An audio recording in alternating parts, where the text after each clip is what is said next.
much, Lavanya? I got it now.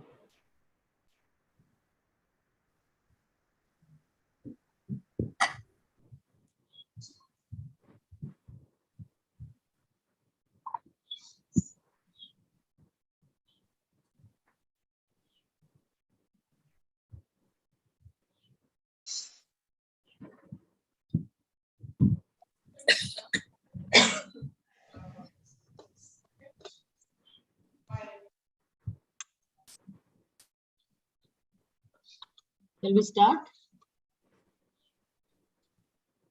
Lavanya, are you there? Yes, Doctor.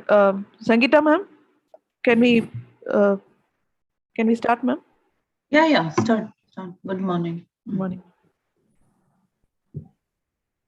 Good morning, everyone. Welcome you all for today's school health program on the topic folic acid, awareness on folic acid for adolescents and antenatal women. We'll start with the physician's prayer and IMA prayer. Dr. Lavanya? Lavanya? Okay, not there. I'll read the prayer. பிரார்த்தனை. எல்லாம் உள்ள இறைவா, உலகின் சிறந்த மருத்துவன் நீயே. உன்னை மண்டியிட்டு வணங்குகின்றேன். உன்னிடமிருந்து நல்லதும் சிறந்ததும் என்னை அடைய பிரார்த்திக்கின்றேன். எனது கரங்களுக்கு திறமையை தாரும், எனது மனதிற்கு தெளிவான பார்வையை தாரும், இருதயத்துக்கு இரக்கத்தையும் கனிவையும் தாரும். எனக்கு அளிக்கப்பட்ட சிறப்பு தகுதியை தக்க வைக்கும் எண்ணம் பாடும் மக்கள் படும் பாட்டினை சிறிதளவாவது போக்கிட ஒன்றுபட்ட எண்ணத்தையும் வலிமையும் தாரும். என் மனதிலிருந்து தகாத எண்ணங்களையும் உலகளவு ஆசையும் அறவே ஒதுக்கி பணி செய்திட அருளுமாறு குழந்தை போன்று உன்னை சார்ந்து வேண்டுகிறேன். இந்திய மருத்துவ சங்கம் வேண்டுதல். எல்லோரும் மகிழ்வுடன் வாழ, எல்லோரும் நலமுடன் வாழ, வலி என்னும் தொல்லை நீங்கி அல்லல் செய்யும் இன்னல் நீங்க, பேராசை பிரதிபயன் அகற்றி பிணிபோக்கும் பெரும்படி ஆற்றுவோம்.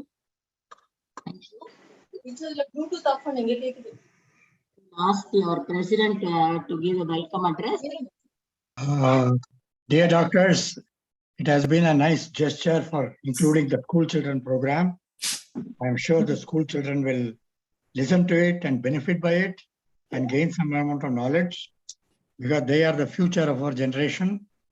And we are glad that we are able to include them in the hope that there will be some usefulness in it. Also, I thank the speakers for having taken the trouble of coming up for talk, and I am sure that people will benefit of it. Thank you very much. All the best. Thank you, sir. Madam, Kumari, madam, say a few words, please. Yes, ma'am. Yes, today the speakers are going to be Dr. Shantanarayanan and Dr. Shantanarayanan and Dr. Chitra Nagarajan. I welcome you both and all the students and children. Listen carefully to the message. It is very important for the neural development of the baby in antenatal period. So you concentrate over the speech and grab the important points and keep it in your mind. You are the future generation people who need this important message. So that is why we are interested in conveying this message to you people.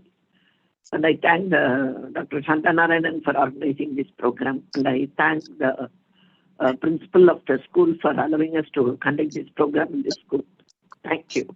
Thank you, welcome you all. Thank you. Anything, Lavanya? Yes, thank you all. Yeah, Sujata, Ms. Sujata will now deliver the welcome address. Thank you, ma'am.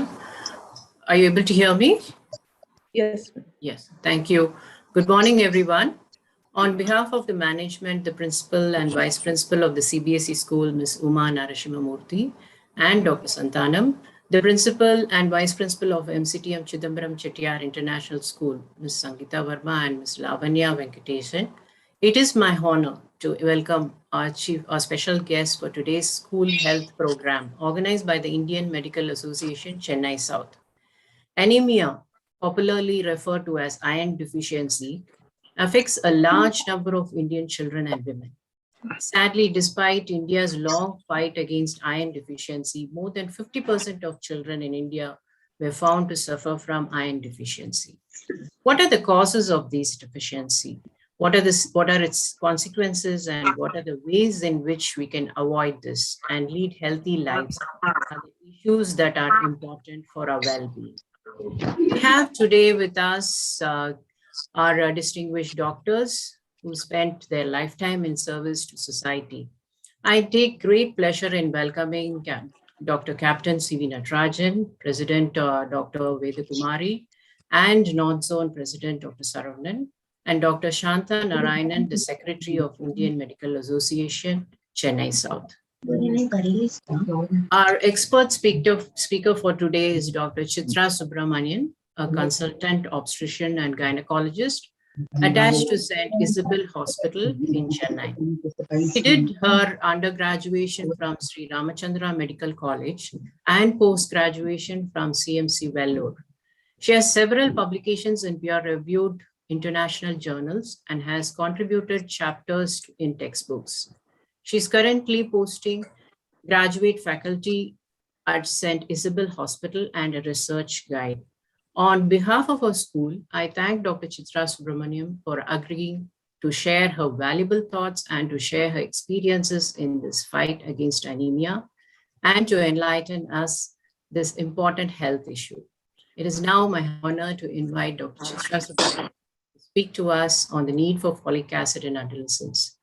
She has also kindly consented to answer your doubts and questions. Thank you. Over to you, ma'am. Thank you, madam, for those kind words. It gives me great pleasure to be here today. I would like to thank IMA Chennai South, especially Dr. Shanta, for giving me this opportunity, and also the principal and other faculty at NCTM school.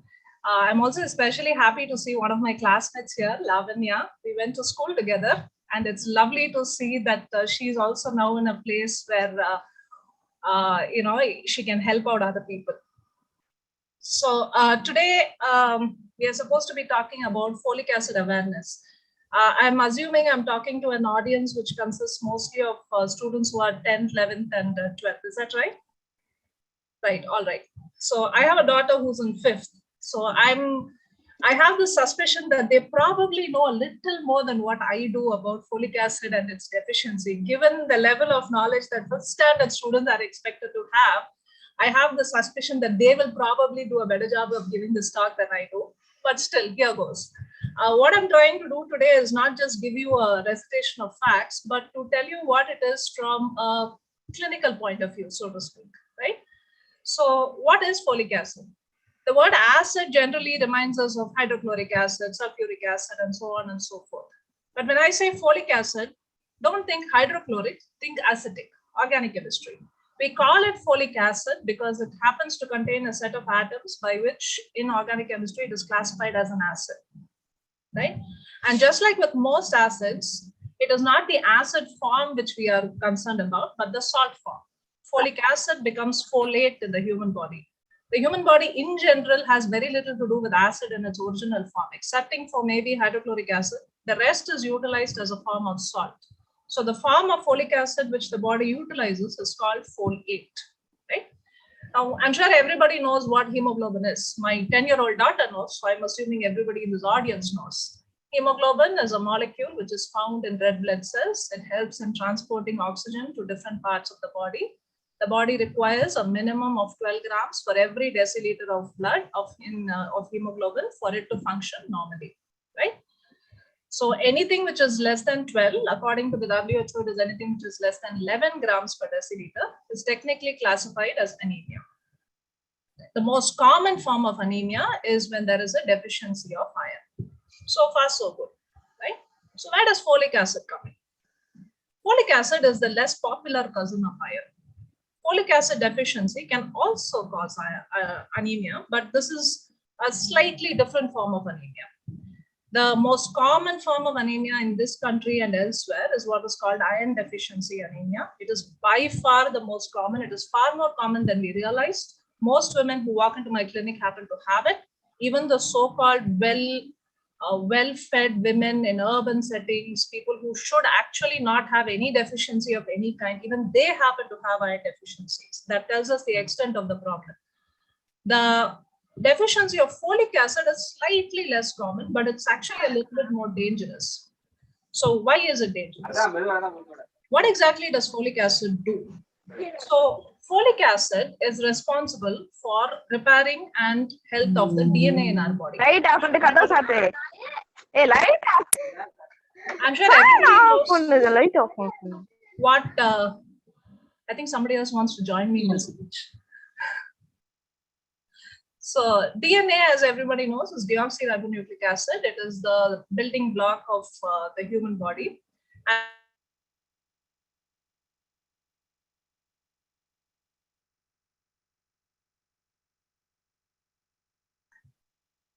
Thank you.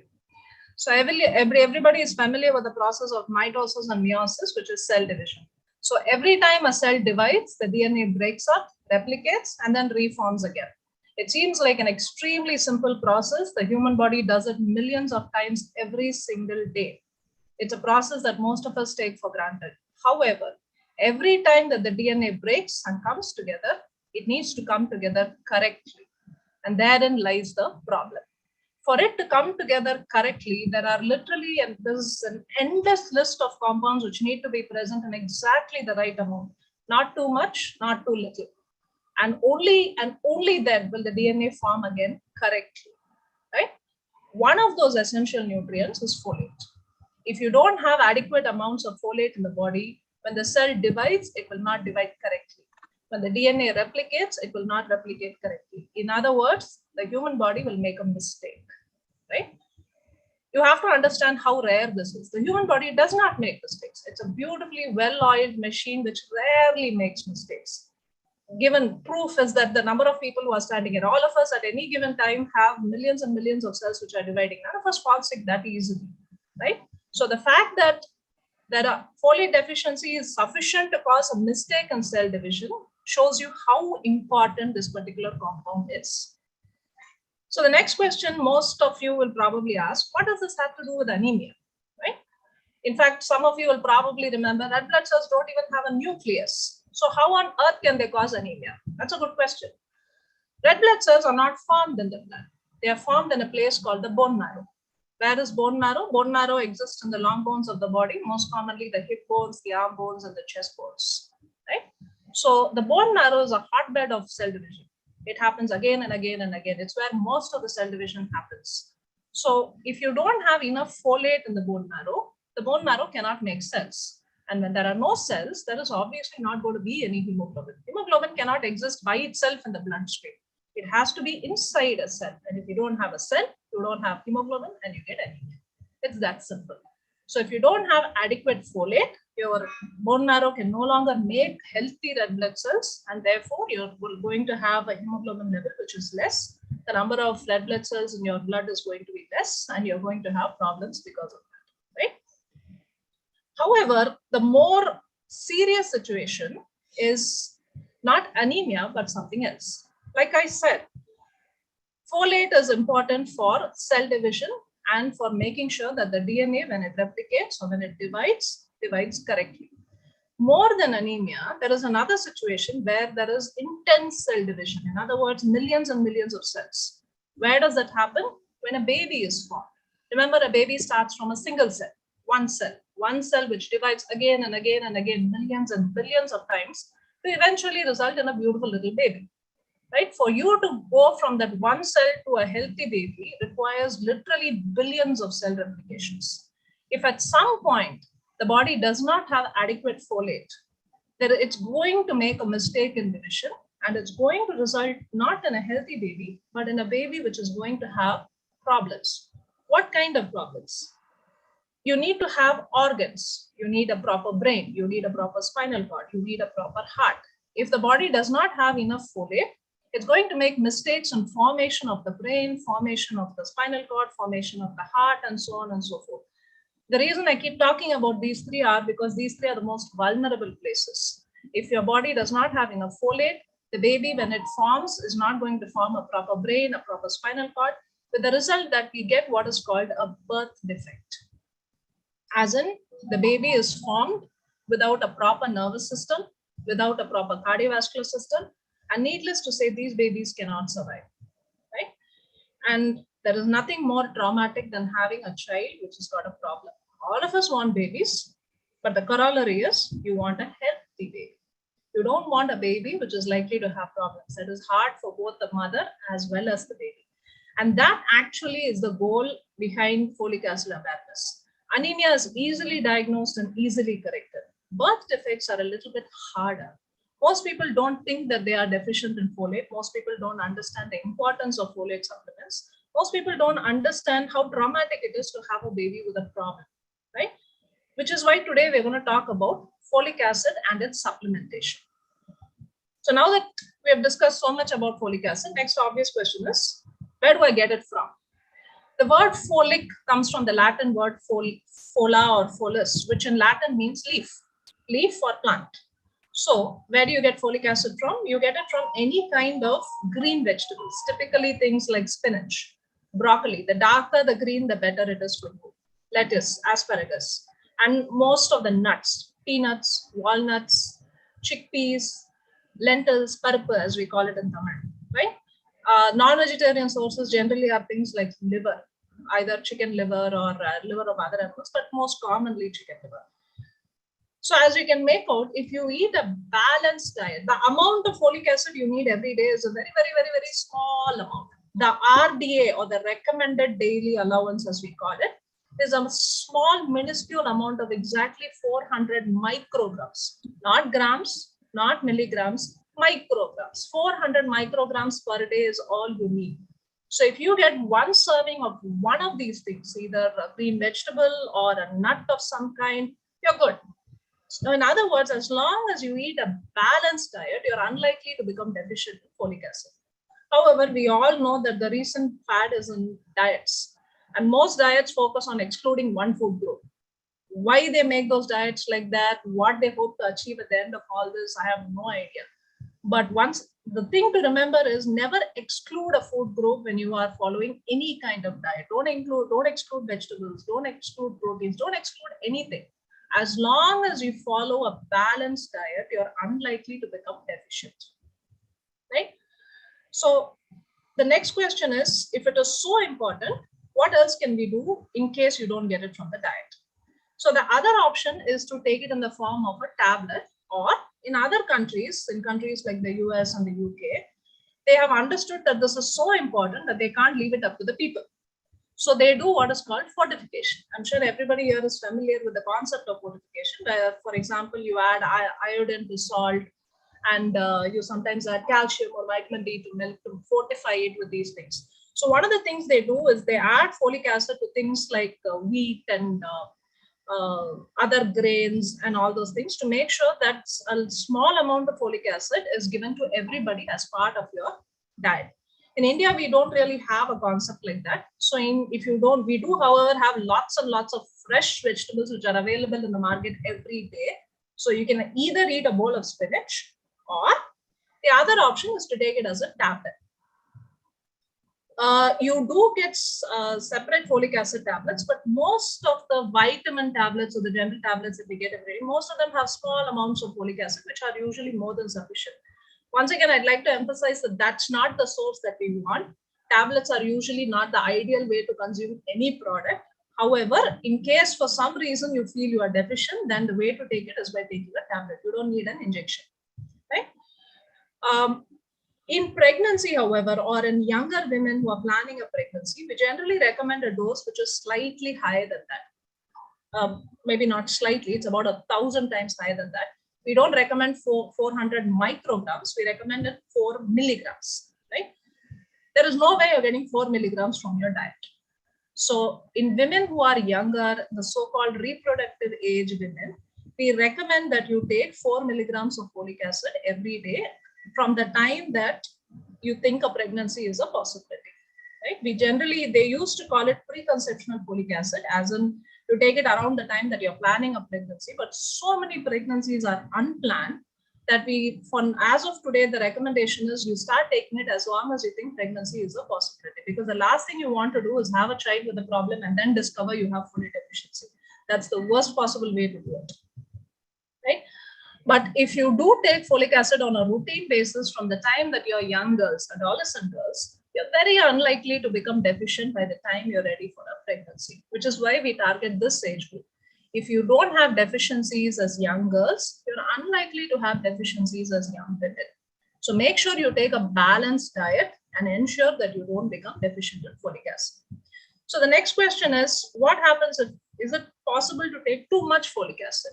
Well, yes, remember you need very little folic acid. You only need a few micrograms of it. Is it possible to overdose? Technically speaking, yes, it can cause overdose, can result in tiredness and fatigue and things like that. But getting an overdose from a diet is practically unheard of. So as long as you're getting folic acid from your diet, don't worry about an overdose. However, if you're taking it as a tablet, yes, worry about overdose, right? Now, like I said, another use of folic acid is folic acid essentially repairs DNA. So there are other situations where we use folic acid, for example, in cancer patients who form new cells, or in other kinds of anemia, which are not really deficiency, but the body makes mistakes in DNA. Any situation which requires the body to make lots and lots of cells is a situation which requires folate. So once again, you can always supplement it, no problem. But quite often, by the time the situation for supplementation comes, it's too late, right? So make sure that you take a balanced diet, make sure you get adequate folic acid on a day-to-day basis. Take lots of protein, seeds, take lots of green vegetables. If you take liver, the additional advantage is it also has iron in it. So if possible, I hear it's not very tasty, but it's an excellent source of iron as well as folic acid. So as long as you get it from your diet, there is no danger of overdose. You're likely to keep your cells healthy for a long time.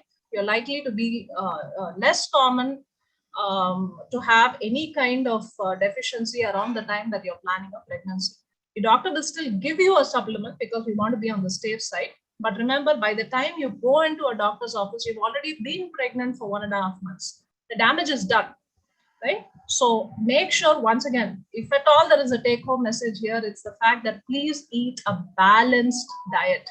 Include greens, include protein. If you're a non-vegetarian, include a small serving of liver on a weekly basis at least. Ensure that you get adequate folic acid from your diet so that your cells can replicate correctly and your DNA remains healthy for a long, long time.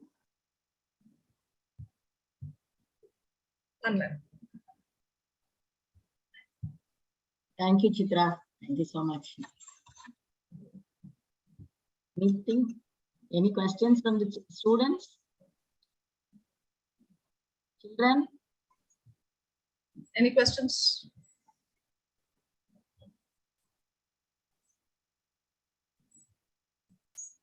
No questions? I think everybody understood.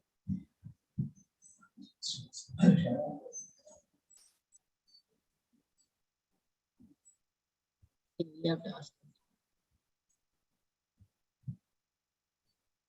Somebody says, are there any external factors that cause anemia? Well, yes. If you get hurt and you lose a lot of blood, you can have anemia. But other than that, no. There are really no external factors. Most of the most common cause for anemia is either because you're not taking adequate nutrition or because the body is making mistakes in making the cells. There are other rare causes of anemia like aplastic anemia, hemolytic anemia, and so on, where it's not really a deficiency disease. But for the most part, the only external quote-unquote factor is if you lose blood. Like I said, the human body is an extremely efficient machine. It makes as much as it needs to and not even a little bit more. So no, there are really no external factors per se. Dr. Sundaramurthy has asked Chitra, is it better to take fat alone or along with FST combined? YouTube level. Yes. Is it better to take fat alone? Fat. FAT alone or along with FST combined? That's a good question. See, generally, when you talk about iron deficiency, we replace iron in the form of ferrous sulfate. That's the most common salt that we use. That said, remember, when you're trying to increase the hemoglobin, you're essentially saying, I want more cells. I want more cells with more hemoglobin. So the general recommendation is, if you're correcting severe anemia, rather than give iron alone, you add a little bit of folate, because after all, the body needs folate to make more cells. Is it really deficient in folate? Are you likely to have enough folate to support it? Possibly, but we don't want to find out. So if you're correcting severe anemia, yes, generally it is a good idea to combine any kind of iron with folic acid. Any other question?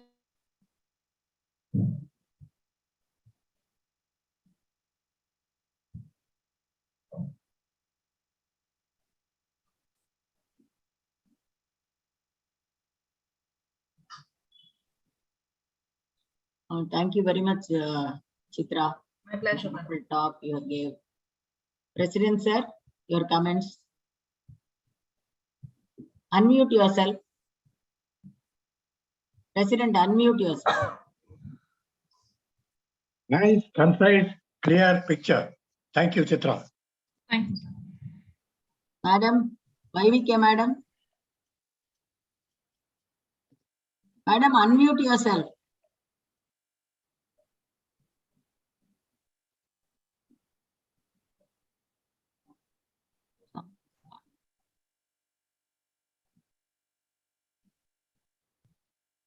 Madam, unmute yourself, madam. Now you are hearing. Yes, madam. Thank you. Thank you. That gave a very clear picture about folic acid. I think it was very useful to the students. And now Dr. Chitra Narayanan will give the second lecture. I welcome her to deliver the message. Thank you, madam. Thank you. Anybody from the schools?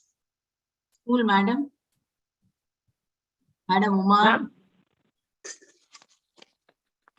Unmute yourself, madam. Good morning, Unmute. Yeah. Indeed, your talk was really very clear, and I'm sure that children would have benefited so much. Most of them are here now, and there was actually, indeed, I had one question. I thought maybe it will be out of context, and I just kept quiet.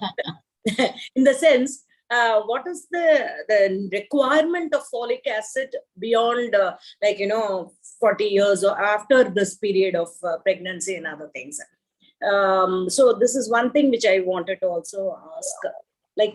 Is there so much of a requirement to that extent of folic acid for women beyond 30 years or 40 years, 50 years? That's a good question. The WHO actually recommends 400 micrograms for everybody regardless of age. They only have a recommendation for up to and including women up to the age of, say, 20. Anything beyond that, they recommend 400 micrograms every day. Madam, you have to understand, it's a very, very small dose. 400 micrograms is nothing. Right? Do you require a supplement to make sure that you don't become deficient in folic acid? No, absolutely not. You don't even require a supplement for iron as long as you follow a balanced diet. Indian diets in general, especially Indian vegetarian diets, are very, very low in iron. That's one of the reasons why we have so much iron deficiency anemia. But like I said, folate comes from a lot of vegetarian sources. So the chances of you becoming deficient in folic acid is practically non-existent. There is, however, another compound called vitamin B12.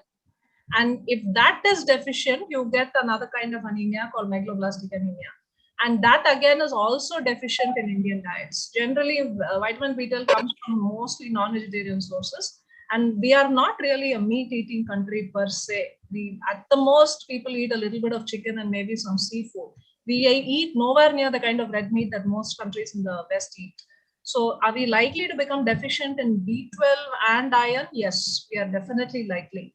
And if you become deficient in those and you need supplement for those, then you definitely need folic acid supplement. So as an addition or as a help when you're supplementing other things, you can take folic acid. But women over the age of 40, do they specifically need folic acid supplement? No, I'm not aware of any guideline per se that recommends that. But it is usually given along with for the diabetics and people are on anticonvulsants. Older age. Yeah, there are specific situations. Reasons for it. I mean, I don't want to get into the metabolism part of it. There are the body uses folic acid with the help of an enzyme. There is an enzyme called tetrahydrofolate reductase, and that converts folic acid to a usable form. And when that enzyme is affected for several reasons, one of which is the use of anticonvulsant therapy, in those kind of situations, you need to supplement it because the body cannot make it on its own. The body, like I said, the human body is efficient as long as you don't mess with it. But when you give chemotherapy drugs, when you give drugs which can likely destroy the enzyme or make it less effective, then yes, you are affecting the body's ability to use folate on its own. So you have to supplement it. Thank you, ma'am. Any other questions, ma'am? Okay, then. I thank our president, Dr. C.V. Natarajan and Madam Veda Kumari for their guidance in conducting this program. I also thank the principals of CBSE School and International School of MCTM, Madam Sujata Sambandam, Uma Narasimhamurthy, and Madam Sangeeta for their encouragement and also their interest in their children in updating their knowledge and benefiting by it. I thank Dr. Chitra for giving a wonderful lecture today. I thank all the students for your participation here. Thank you so much for being with us today. And we will continue to have some more programs which are important for the girl children. Especially we have a lot of HPV vaccines is there. In a human papillomavirus vaccine is also one of the important things we want to address to the children. Those who have not had it, they can have it. It is for the cancer awareness. So that also will come up with another program another sometime later. So I thank everyone for being a part of this program. Thank you all so much. Thank you. Thank you.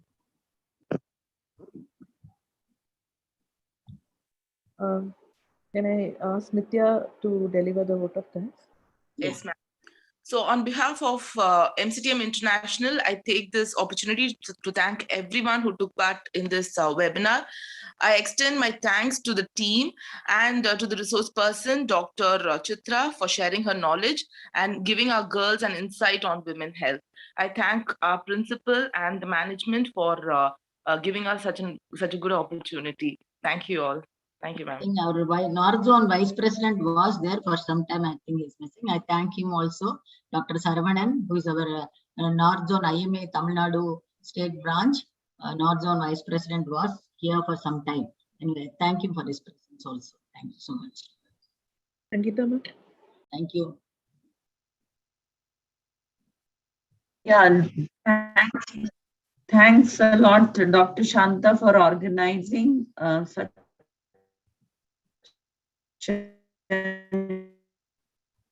informative to such an fantastic talk on different topics of importance to all of us. Thank you, Dr. Chitra, to make it sure our girls are able to take away the important message and keep a watch on what they eat and how they grow. And thank you once again to the entire IMA team, doctors who have taken their valuable time. And we look forward to more such webinars and talks to give us more knowledge and understanding of such vital issues. Thank you once again, and have a nice day.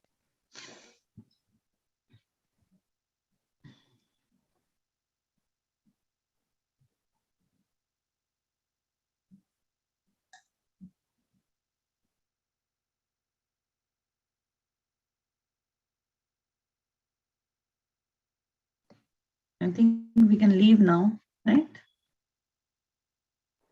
Dr. Shanta. Yeah, I think we can leave. Thank you, students.